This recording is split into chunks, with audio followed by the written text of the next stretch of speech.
அனைவருக்கும் ஆசீர்வாத நாள்.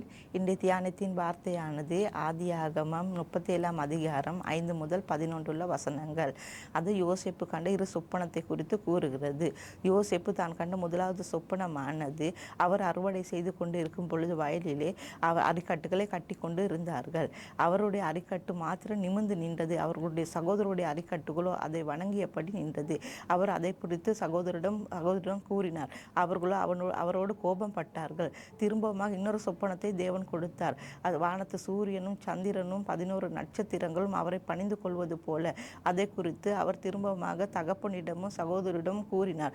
அவர்களோ அதிகமாக அவரை கடிந்து கொண்டார்கள், கோபம் கொண்டார்கள். தேவ பிள்ளைகளே, தேவன் உங்களுக்கு கொடுக்கும் தரிசனங்களையோ சொப்பனங்களையோ நீங்கள் உங்கள் தலைவர்களிடம் மாத்திரம் பகிர்ந்து கொள்ளுங்கள். வேறு யாரிடம் பகிர்ந்து கொள்ள வேண்டாம். எல்லா விஷயங்களும் எல்லாருடன் கலந்துரையாட தேவையில்லை. தேவ பிள்ளைகளே, தேவன் தாமே உங்கள் ஒவ்வொருவரையும் ஆசீர்வதிப்பாராக.